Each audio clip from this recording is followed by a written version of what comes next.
Ao anoitecer, em Cafarnaum,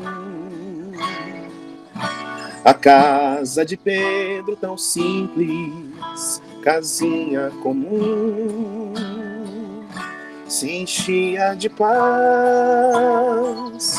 repleta de luz, ouvindo as palavras eternas do Mestre Jesus. Vou me imaginar sentado ali entre João, Pedro, Tiago, André e Levi, à beira do lago de Genezaré, lançando na alma para sempre sementes de fé. E eu tão criança ainda, naquele lugar, quem sabe Jesus me levasse para passear no quintal da casa de Pedro, à luz do luar, sentindo a brisa da noite, o perfume do mar. Disseste pra mim, já é hora de você voltar, a gente se encontra de novo no seu evangelho no ar. A gente se encontra de novo no seu evangelho no ar.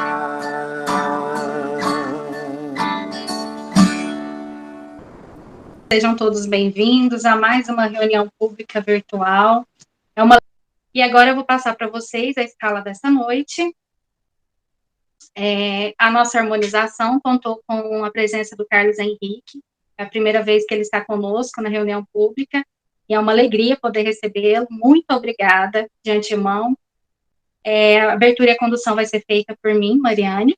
A leitura do Evangelho será o capítulo 4, item 4, Ressurreição e Reencarnação. Será feita pelo nosso amigo e irmão Edmilton. A prece inicial será a nossa companheira Ana Maria. O nosso palestrante dessa noite é o Júlio Moura, que vem trazendo para nós o tema Vida, um bem precioso. Essa semana ela está sendo especial para nós no Segal, né, que estamos desenvolvendo a Semana em Defesa da Vida. Então, todas as nossas programações é voltada para o tema Eu Escolho Ter Paz, que é o nosso tema central, e essa palestra vai de encontro ao nosso tema. E no final teremos o passe, a fluidificação das águas e a prece final, que vai ser feita pela nossa irmã Alba. Do Evangelho segundo o Espiritismo, capítulo 4, ninguém pode ver o reino de Deus se não nascer de novo.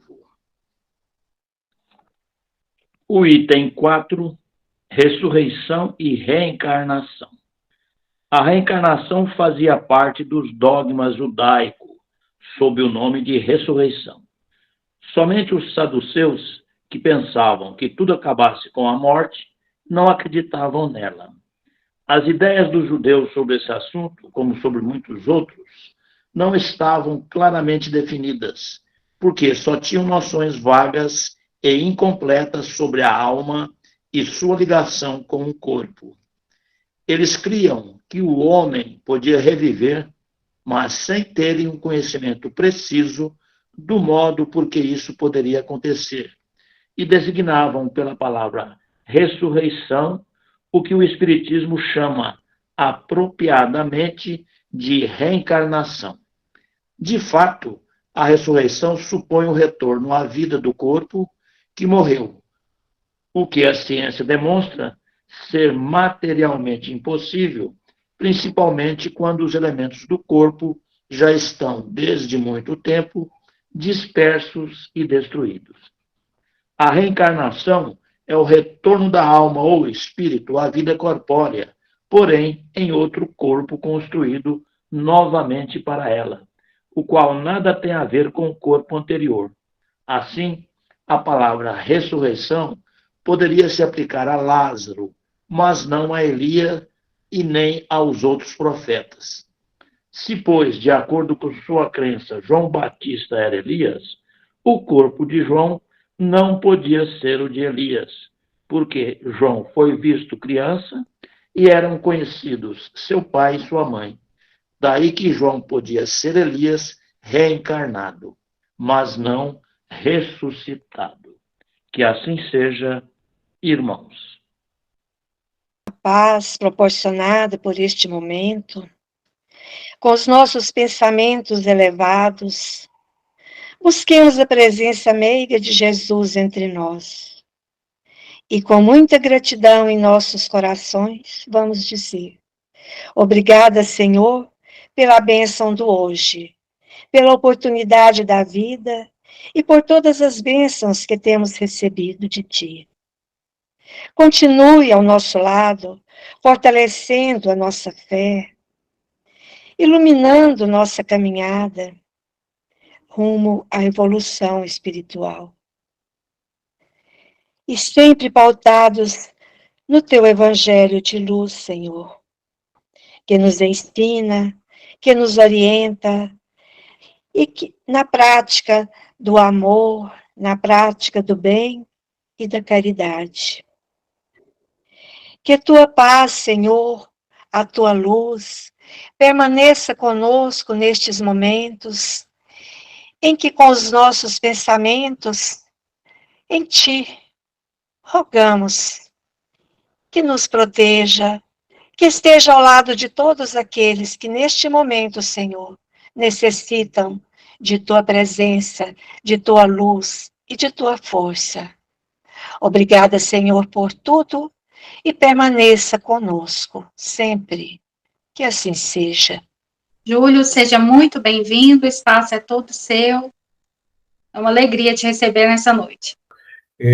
Agradeço o convite aí para eu fazer parte desse quadro de palestrante do Segal. É um centro onde eu iniciei minhas percepções espíritas em 1994, ali no Segal da 240.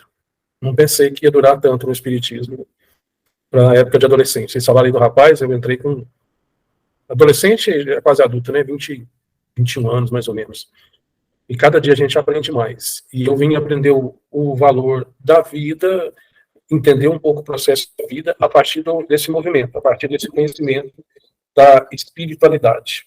Então, eu quero deixar aqui que eu vou trazer visões filosóficas, visões dentro do olhar de espiritualidade, da psicologia e científica, para a gente não ficar preso só numa perspectiva. Até porque a própria doutrina ela nos permite esse âmbito de percepções e diz que o dia que o espiritismo vai compactuar com a ciência, deixa um e segue o outro. Então vamos lá. A primeira coisa que eu quero falar é um pouco sobre definição da vida, que não tem como definir. Tem como a gente trazer algumas informações sobre o que pode ser um olhar do que é a vida. Então vamos lá. A vida se traduz de várias formas. Se for pelo olhar filosófico, ela pode ser vista como um ser um ser invisível que dentro do qual a vida lateja. Na visão filosófica, de uma visão poética, por Leon Denis, no século XIX, ele vai falar também dessas várias formas de vida, onde ele diz que no mineral, o psiquismo divino que emite a vida, começa ali por Emmanuel, no Caminho da Luz, onde ele vai dizer que, na verdade, uma geleia branca desprende-se da Via Láctea e fica ali invernando, resfriando, para se tornar o futuro planeta Terra. Uma perspectiva científica e espiritualista de Emmanuel, onde ele vai trazer dessa forma a primeira origem ali do planeta Terra. E através dos produtos químicos das entranhas da Terra, vai começando a surgir algumas produções, alguns eventos. Então vamos por parte. A partir daí, cai ali uma chuva, né? Pequenos, vamos falar assim de uma forma, uma linguagem mais comum, pequenos pingos de luz que foi caindo nesse lugar que foi resfriando, tornando-se o planeta Terra, que seria aí o psiquismo divino caindo sobre a Terra e formando, através das águas que vinha dos grandes vulcões e que se chocavam com as rochas, formando ali os primeiros sintomas de vida, né? Ali as células, né? Protocélulas, foram surgindo as vidas em micro-organismos, ali os corais, foram surgindo, e depois foram surgindo outras vidas. Depois surge, na perspectiva de Leon Denis, como eu ia dizendo, numa perspectiva filosófica e poética, ele vai falar que esse princípio inteligente que surge, a vida, dorme no mineral, sonha no vegetal, agita-se no animal e pensa no homem. Ele vai falar dessa evolução do psiquismo aqui humano, que tornará-se-á humano. Aí vai passando, né, pelos vários processos de evolução do homem, do primata ali, do homo tecnológicos, que é o homo sapiens, que está evoluindo para o homem virtual, e por aí vai até chegar ao angelical. Esse processo todo a gente chama de vida, de desenvolvimento, do entendimento sobre aquilo que nós podemos pensar ou sentir. Joana de Anjos diz que a vida é um ser invisível que nós não podemos tocar, mas podemos sentir, podemos perceber através das sensações. E as sensações a gente começa a desenvolvê-la no período vegetal, do evolucionismo e do criacionismo, que é desenvolvido por Charles Darwin, antes por Lamarck. Então, a gente vai vendo vários processos. Desenvolve a sensação ali no vegetal, na pedra dorme, sonha, fica ali apagado, depois sonha no vegetal, e aí vai desenvolvendo para agitar-se no animal, que desenvolve o instinto. A partir do instinto, desenvolve também, futuramente, diminuindo os seus pelos, tornando bípede um pouco mais ereto, passando a desenvolver, diminuir aqui essa parte da arcada dentária, desenvolvendo o cérebro e surgindo o córtex cerebral, aonde está a consciência. E, surgindo a consciência, ele começa, então, a criar conflito, começa a criar, então, o pensamento. Então, quando a gente vai lá para a narrativa mitológica do Jardim do Éden, de Adão e Eva, a gente vai ver os primeiros históricos de vida na Terra, onde o paraíso tinha tudo. Se tinha tudo, não faltava nada. Numa linguagem psicológica e psicanalítica, que é o meu trabalho, a gente vê o Jardim do Éden como inconsciente. E quando eles se percebem luz, o estado de consciência, eles passam a se perceber como seres que vão se humanizar um dia. E eles viviam no desejo da falta. Quando eles percebem que algo falta e nunca descobrem, assim eles se tornam humanos. E até hoje nós estamos na busca desse desejo que falta e que nunca vamos encontrá-lo, que nunca vamos achá-lo, porque sempre estaremos nessa busca. O filósofo Blaise Pascal dizia que Deus é verdade absoluta e nós somos verdade relativa. Nunca seremos verdade absoluta, mas sempre estaremos em busca dessa verdade. Seremos sempre verdade relativa. É a proposta desse filósofo nesse pensamento aqui do mundo material. Nesse processo de evolução das águas, dos abissais, dos oceanos, surgindo as primeiras vidas, nós vamos ver depois no cosmo terrestre, após o esfriamento, não era possível viver em função dos gases que tinham na atmosfera. Depois foi evoluindo, um processo lento, até que chegou os dias que pôde-se viver a vida, ter a vida humana. Nesse processo de desenvolvimento da vida humana, surgem as relações. As relações foram necessárias porque tinham frio, tinham dificuldade de comer, e um foi ajudando o outro. O homem saía, na época, para caçar, e a mulher ficava dentro de casa, esperando a comida. Nesse processo todo, desenvolve-se a ansiedade, perigo, tinha que caçar, tinha que correr, tinha que fugir, tinha que lutar. Desenvolve ali a ansiedade que até hoje nós temos, que o Brasil é um dos campeões da América Latina de ansiosos, e também está ganhando aí na depressão. Todo esse desenvolvimento vindo das relações, das incompreensões, e de desejo de matar aquilo que eu não compreendo, que nós chamamos de vida. Portanto, nesse processo todo, nas relações, ali na época da escravidão, na origem da escravidão ali, eles começaram a ficar juntos, presos, e ali surge a ideia de família. Traduzindo da etimologia família, quer dizer escravo doméstico, escravo de algo. Escravo ali nas relações, até que desenvolve família no dicionário, trazendo laços consanguíneos. E na doutrina, nesse capítulo que foi lido, os laços espirituais. Nessas relações todas que foram se desenvolvendo, surge então o encontro um com o outro, do sexo oposto, surgindo então a gravidez, os filhos, para dar noção a essa geração e para surgir outras vidas. A mulher, então, com essa possibilidade de dar luz aos filhos de Deus, ela torna-se o portal entre o plano espiritual e o plano físico, entre Deus dando vida aos homens, aos seres. Metade do mundo são mulheres e a outra metade veio das mulheres. Então, essa conexão com o divino. André Luiz, no Nosso Lar, disse que a mulher vive num processo vertical e o homem horizontal. Ela é o sentimento, ela é o desenvolvimento. Mas lembrando que o espírito pode mudar de corpo, então há alguns que não desenvolveram isso. E há homens que já conseguem desenvolver essa sensibilidade. Entrando no processo das relações, surge, então, ali no início do século XX, as crianças que tornavam-se mães logo cedo, porque Se você pegar as telas, as pinturas e ver os quadros, as crianças elas se vestiam como adultos. Então não eram consideradas crianças, e sim pequenos adultos. E aí, com 12, 13 anos, essa menina engravidava. E ela cuidava do filho intensamente, porque ela ficava um longo tempo junto com essa criança. Aí tinha afeto, tinha segurança, tinha carinho, tinha atenção, tinha cuidado. Dificilmente essa criança adoeceria como as crianças de hoje. Que hoje, na psicanálise, a gente nem chama mais pai e mãe, porque às vezes ela fica com a empregada, fica com o vizinho, fica no berçário, fica, enfim, no CDI, fica enfim, nesses lugares. Então a gente chama agora de cuidadores. Então mudou o formato de quem está nesse lugar da maternidade.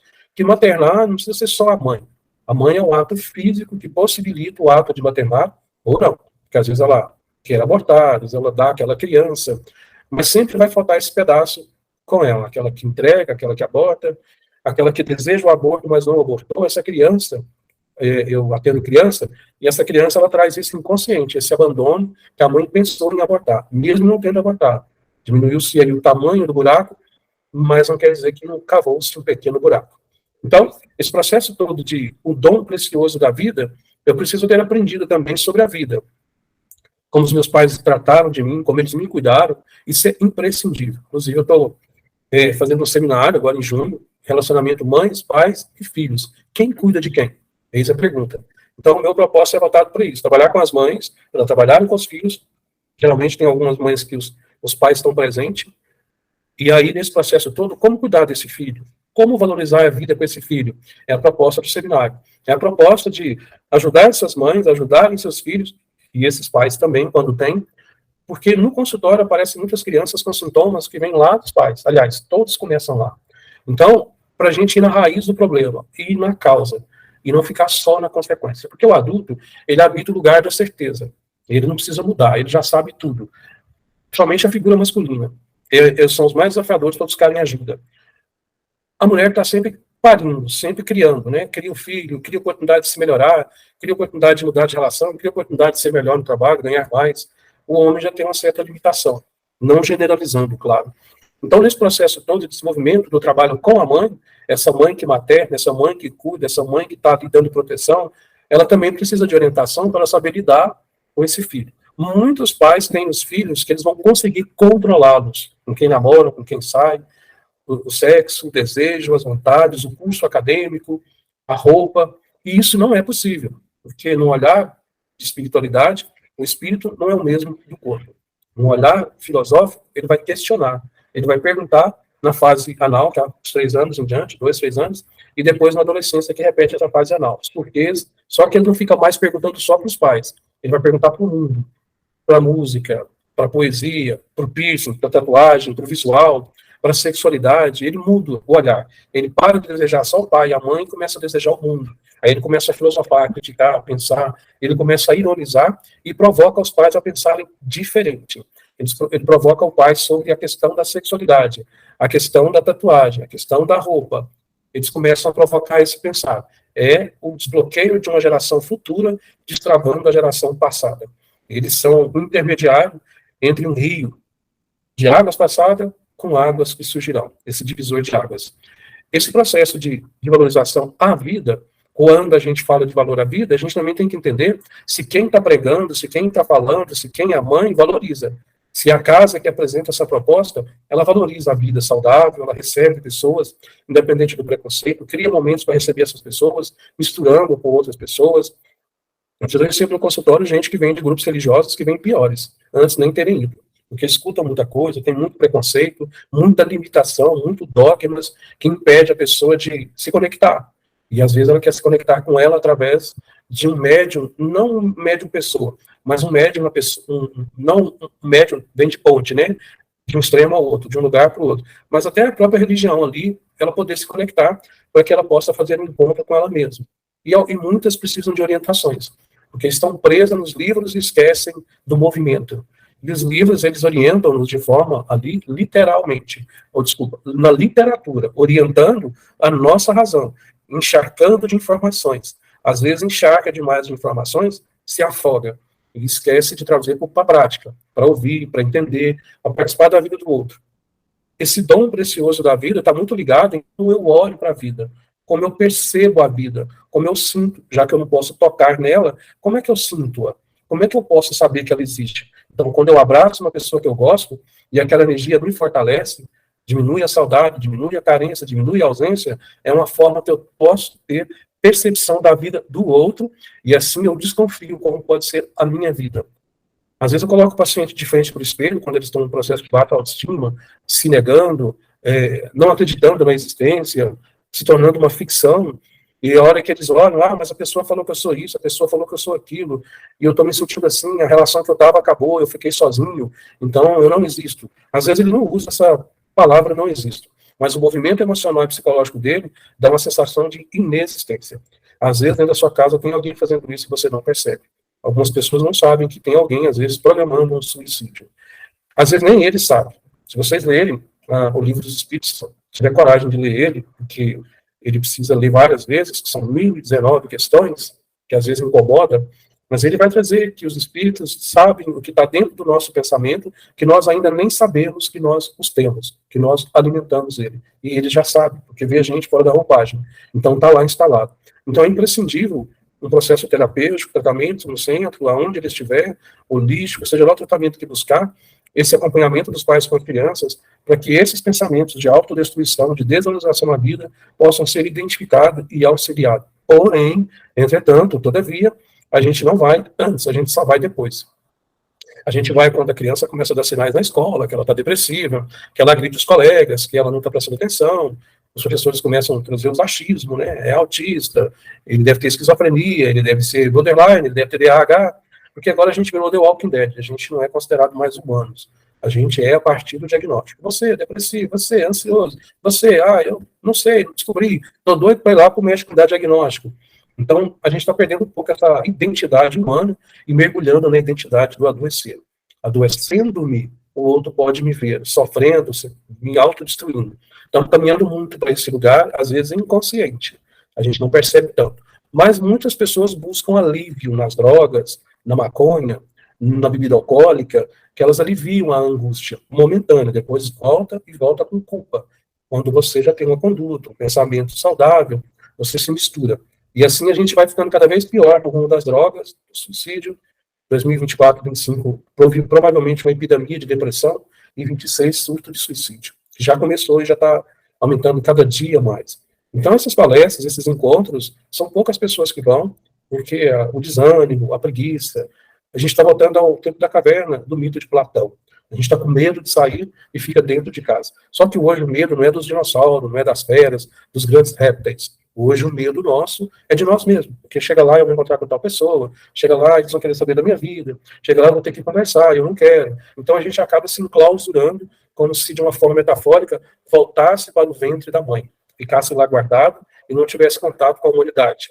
O que tem aparecido de jovens em consultório, não querendo ter contato com os pais, tomando raiva deles, não querendo estar com eles, é uma característica da adolescência, que provém do espírito de tantas vidas, e que pode ir para o futuro ou não.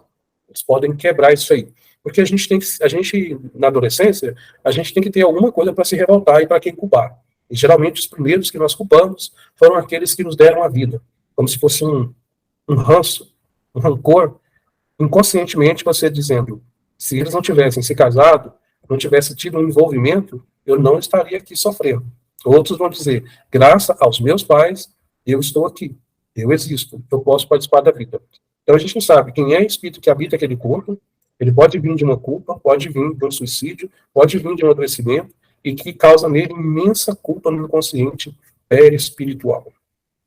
E aí, vindo para essa, ele começa a desenvolver desde pequeno. Se passou por um processo de abandono em outras vidas, ele já vem com isso cravado no inconsciente dele, perispiritual, e que nessa existência, o que está lá gravado começa a surgir. A mãe deixa ele no berço, ele sai para buscar uma madeira, buscar alguma coisa fora. Naquele momento, pela amígdala, que desenvolve junto com o cérebro, fica gravado as emoções ali e os pensamentos. Ele começa a desenvolver uma sensação de que está sendo deixado, abandonado. E se ele não tiver essa orientação, esse cuidado dos pais, eles vão para o excesso, porque ele começa a apresentar sofrimento, tristeza, que começa a criar movimentos que chamam a atenção dos pais. Abiscar a parede, quebrar lápis, bater no colega, se machucar, agredir o pai, a mãe, fazer cocô fora do lugar. porque é a fase egocêntrica. Tudo tem que estar em volta dele. Tudo tem que ser para ele. Ele é o rei da casa. Na adolescência, ele torna-se rei dele mesmo. É onde ele sai para a rua, quer ir para as festas, quer se descobrir e assim por diante. Esse é um dos processos da vida do desenvolvimento. Desenvolvimento na infância depende muito do cuidado da mãe, que raramente tem a presença do pai. Essa figura masculina que desenvolve a proteção, a força, o empoderamento masculino, o empoderamento feminino também. Nesse processo todo, o homem pode desenvolver na criança o empoderamento feminino quando ele respeita a mãe do filho. A mãe pode desenvolver o empoderamento masculino quando ela ensina para o filho que o pai vale a pena.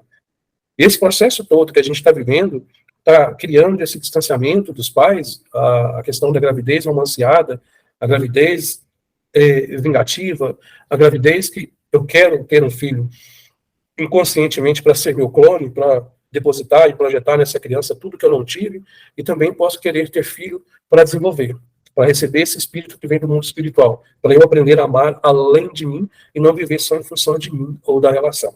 Tem todo esse processo aí que a gente vai desenvolvendo. O processo terapêutico, o processo de tratamento na casa, de estudo, ele ajuda a gente a desenvolver, ele ajuda a gente a pensar sobre.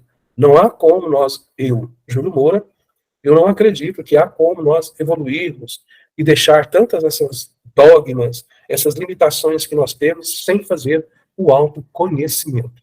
Eu estou conseguindo fazer isso através do processo terapêutico no qual eu sou paciente. Depois eu vou trazer isso para os meus pacientes. Primeiro eu preciso libertar de mim mesmo, das amarras, dos dogmas e das coisas que eu vivi na minha infância, daquilo que eu fantasiei dos meus pais, daquilo que eu interpretei. Aprendendo que só há ligação entre a mãe e só há amor quando há rompimento, quando há separação. Não necessariamente só quando corta o cordão umbilical, mas quando essa criança começa a trazer os movimentos e os pais começam a escutar. Se a criança chora, eles enfiam doce, balinha, bico, mamadeira para calar. Essa criança vai entender no futuro que ela não pode manifestar a sua dor. E você vai criar nela um falso bondoso, que é aquela pessoa que traz uma imagem de bonzinho, de calmo, de tranquilo, está tudo susto, está tudo leve, e por dentro ele está destruído. São casos que às vezes as pessoas falam assim, nossa, mas ele era tão calmo, tão tranquilo, como que cometeu suicídio? Mas ele aprendeu com os pais que ele tem que ser o tempo todo assim, não chora, engole o choro, não se manifesta, não fala da sua dor, sempre se mostra alegre, divertido, e aí ele precisa de um personagem. Eu tenho pacientes que pedem para eu ajudá-los a criar personagens para eles continuarem vivos. Uma paciente trouxe para mim a depressão, a bipolaridade e a ansiedade. E ela falou, me ajuda a criar um personagem. Eu falei, você já tem 3. É os que você, por eles que você se manifesta. A partir do momento que eu faço o autodescobrimento, eu começo a identificar a vida em mim. Antes disso, eu identifico a vida nas pessoas, nas coisas, na namorada, no namorado, no pai, na mãe, na esposa, no esposo, na religião, no carro que eu compro, eu vou identificando a vida ali. Se eu tiver esse carro, eu vou ter vida feliz. Se eu tiver essa bebida, eu vou ter sexo, a violência, a pessoa. E é imprescindível que eu faça, através do processo terapêutico, de uma ajuda de um profissional fora de mim, para eu entender a vida que lateja, a vida que manifesta, para que eu não a mate, no processo de autodestruir. É da nossa natureza a autodestruição. Está lá no livro dos Espíritos, no capítulo do Progresso. Mas a gente pode trabalhar isso, por isso que nós estamos aqui. Tem gente que manifesta na terapia dizendo, mas será que na vida passada eu fiz isso, por isso que eu estou passando por isso? A gente tem que sair um pouco desse dogmatismo. Porque se eu estou em uma outra vida, eu tenho que pensar daqui para frente. Eu vou estar carregando um pouco desse insucesso, desses pensamentos, desses sentimentos, porque ficou gravado. Mas se eu vim numa nova oportunidade, é para eu criar um novo pensamento, um novo lugar, criar novas possibilidades. Há pessoas que dizem, eu não tive oportunidade na vida. Todo mundo tem. Se você não criá-las, elas não vão aparecer caindo do céu. Existem para algumas pessoas coisas que não são tão difíceis, mas é porque ela já venceu isso em outro momento. Ela já trabalhou isso. Tem muitas coisas da nossa moral que a gente não se esforça para fazer. Tem gente que não se esforça para não beber e nem fumar. Ela simplesmente não sente vontade. Já venceu isso. Tem gente que não se esforça para poder ir a um trabalho social ou uma doutrina. Não tem dificuldade nenhuma para ele, porque ele já venceu isso. Então a gente tem que olhar para aquilo que a gente tem mais dificuldade. Porque eu não tenho dificuldade, eu não preciso ficar preocupado, porque eu já estou na pista. Eu já estou no movimento de fazer acontecer. Portanto, a valorização da vida na maternidade, esse cuidado com a mãe, o pai presente ali junto, o pai também pode maternar.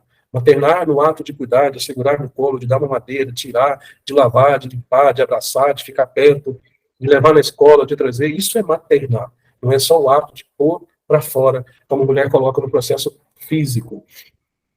Essa criança, quando ela sai e tem a separação, é a hora que ela sente a presença da mãe melhor.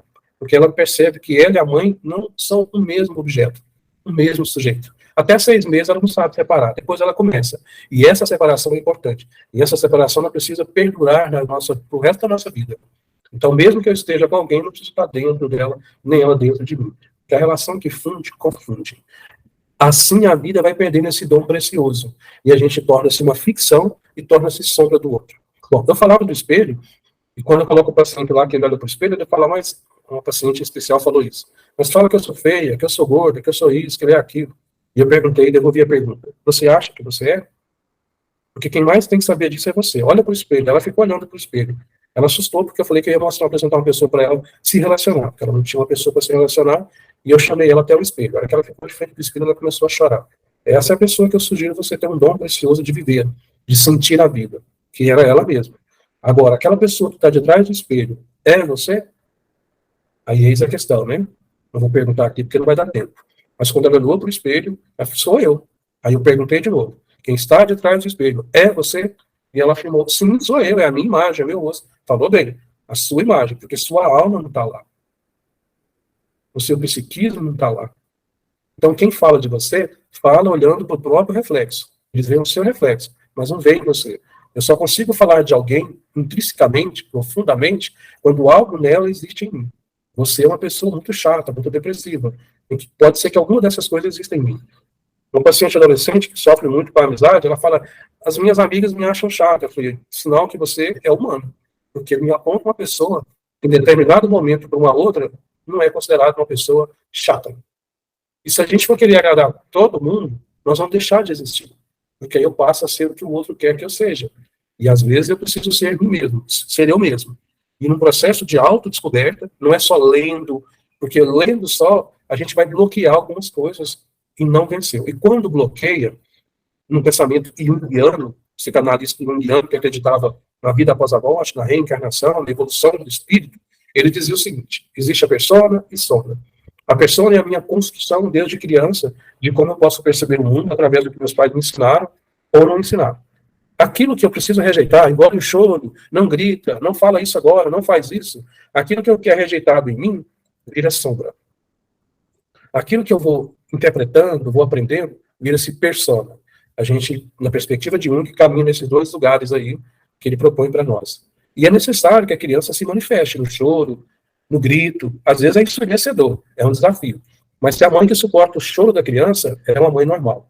A mãe que não suporta passa a ser anormal. A criança pensa, se a mãe suportou o meu choro, o meu jeito, então eu posso continuar vivendo, porque eu vou ser suportável no mundo. Quando a mãe não suporta, ele interpreta assim, ninguém vai gostar de mim, ninguém vai me amar. E ele vai para esse lugar do abandono. E quem vive no lugar do abandono, quando torna-se adulto, tem uma grande tendência de tornar-se dominador do outro, para não perder. É necessário que se tenha um vínculo. Na infância, a mãe tem apego ao filho. Quando ele desenvolve, ele precisa cortar o cordão umbilical, ele precisa ir. E para ir, acaba o apego.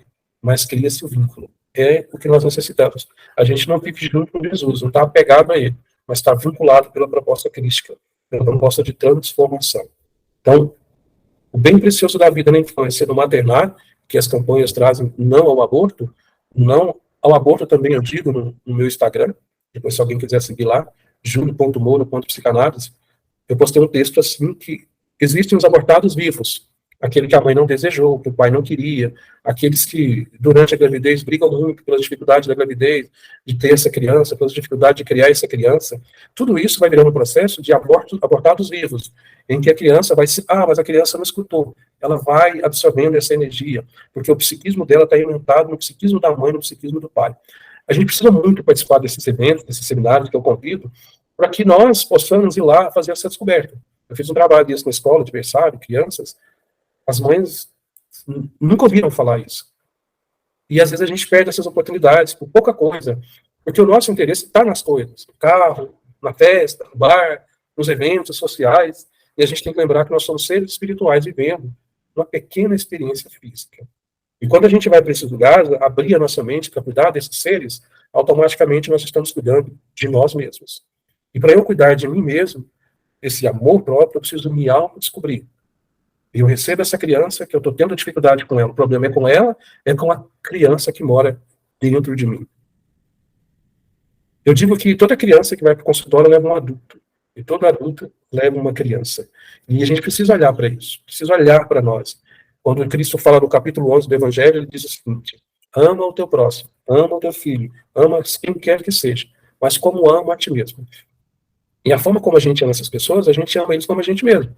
No abandono, no suicídio, na depressão, a gente transfere isso para eles. Quando a gente aprender sobre nós e mudar esse olhar do amor não romanceado, um amor não que castiga, eu não mereço ser feliz, eu não mereço ser amado, porque eu aprendi, porque meu pai me abandonou, minha mãe me abandonou, eu sou adotado, então eu tenho que buscar uma ajuda para eu começar a olhar para mim, gostar de mim e dar valor a essa vida que me foi dada e nem foi cobrada. Eu tenho ela, ninguém me tira ela, nem Deus me tira a vida. Ele, na verdade, o trabalho de Deus todo é para trazer a gente para próximo dele. Olha só que legal. Deus está vinculado a nós, e quando esse psiquismo começou a derramar sobre a Terra, como esses brilhos, essas estrelinhas, vou usar uma forma mais senso comum, a gente entende, a partir daí, que dentro de nós existe um cromossomo que é identificado como ali um cromossomo chamado Deus. É onde a gente está conectado com ele. É onde a gente não se desvincula com ele. Isso está sendo estudado e falado, não é por religião, tá? É pela ciência. Por isso que lá no passado a gente vai ver nas narrações bíblicas que nós somos a imagem, semelhança de Deus. E no capítulo 19 vai dizer, o Cristo dizendo, vós sois deuses. E como deuses, nós podemos transformar a nossa vida para dias melhores, momentos melhores, onde nós podemos transformar a nossa vida, a maternidade, o cuidado com as crianças, o cuidado com os adolescentes, porque senão nós não teremos futuras gerações. Ou nós viraremos, eu trago essa metáfora, os futuros The Walking Dead.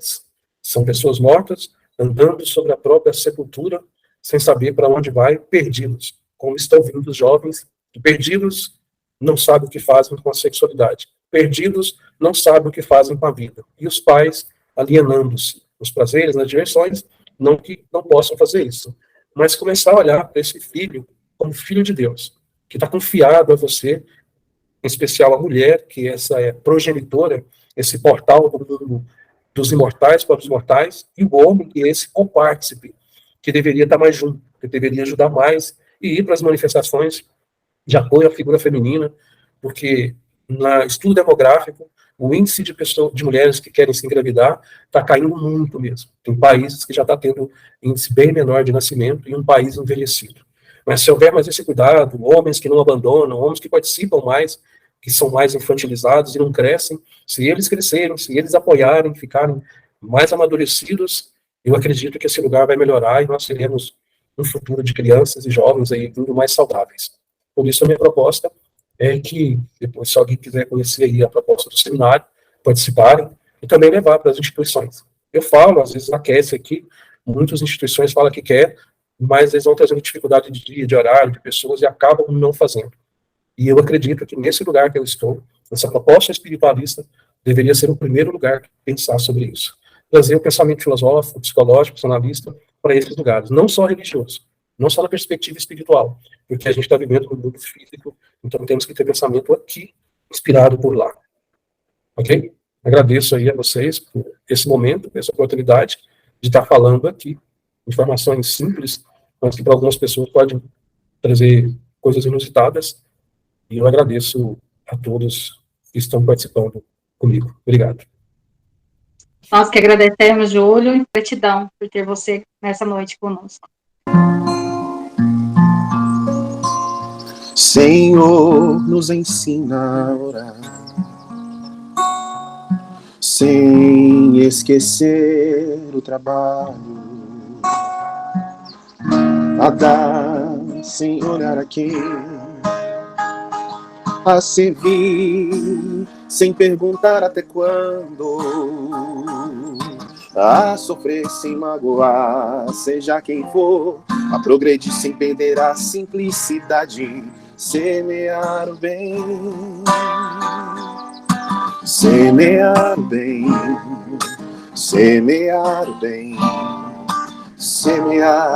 semear o bem, sem pensar nos resultados, a desculpar sem condições, a marchar para frente, sem contar os obstáculos.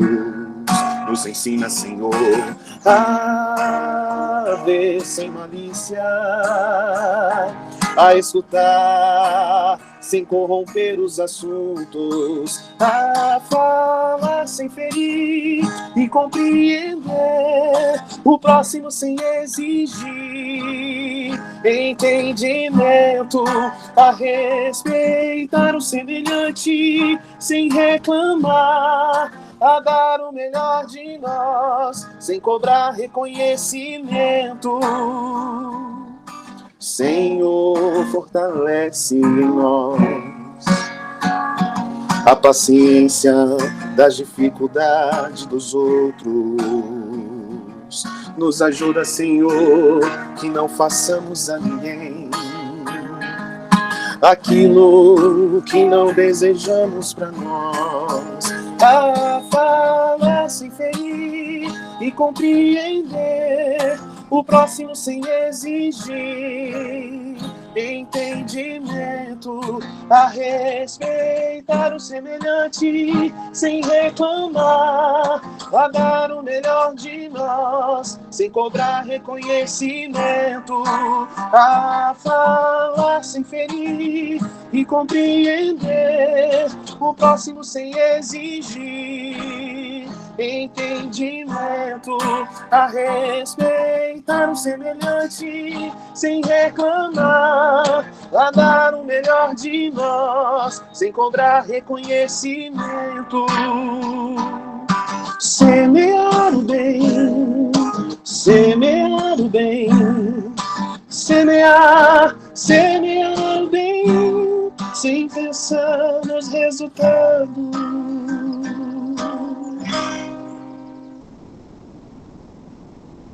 Então, meus irmãos, eu convido a todos que depois de tudo que ouvimos aqui hoje, sentimos, possamos fechar os nossos olhos, nos acomodarmos e vamos, nesse momento, trazer para a nossa tela mental a imagem de Jesus. Vamos lembrar daquela passagem do Mestre, quando ele andava pelas ruas, ia fazendo as curas. E ele sempre dizia, tua fé te curou. Estamos aqui hoje em tratamento. Em tratamento para nossas dores físicas, nossas dores espirituais. Então vamos deixar que Jesus, nesse momento, possa, através do passe, fazer em nós, em cada um de nós, uma limpeza, em todo o nosso corpo físico e espiritual. Está sendo limpo nesse momento, através das mãos de Jesus e da espiritualidade maior que rege esse trabalho. A limpeza que vai tirando de nós as mazelas físicas, espirituais. Todo o nosso corpo está sendo limpo nesse momento. E agora, vamos recebendo também, sendo derramado sobre nós uma chuva de bênçãos que vão trazendo para nós o equilíbrio, a energia renovada, a coragem, a esperança, o alívio, o conforto. Oh, Mestre, como é bom sentir a tua luz e o teu amor em nossas vidas. Como é bom, Senhor, sentir a tua presença. Como é bom saber, Senhor, que o Senhor está conosco. Nesse momento, vamos nos sentindo mais revigorados, vamos nos sentindo mais leves e preparados para seguir adiante, porque sabemos da presença do Mestre em nossas vidas. E agora, através dos laboratórios do alto, nós vamos pedindo que sejam retirados da natureza os fluidos necessários para transformar toda a nossa água que está sobre a mesa, nos recipientes, em remédio salutar para cada um de nós. Jesus, que é o médico dos médicos, está transformando nesse momento a nossa água em remédio, porque Ele sabe o que cada um de nós precisa. Obrigada, Senhor, por mais essa dádiva. Obrigada, Senhor, por tudo sempre. Obrigada, Senhor, por esses momentos. E obrigada, Senhor, por essa reencarnação, por essa vida que temos aqui. Mestre amado Jesus, nós vamos encaminhando para o encerramento dos nossos trabalhos de hoje, na certeza, Senhor, que estamos contigo, hoje e sempre, que assim seja.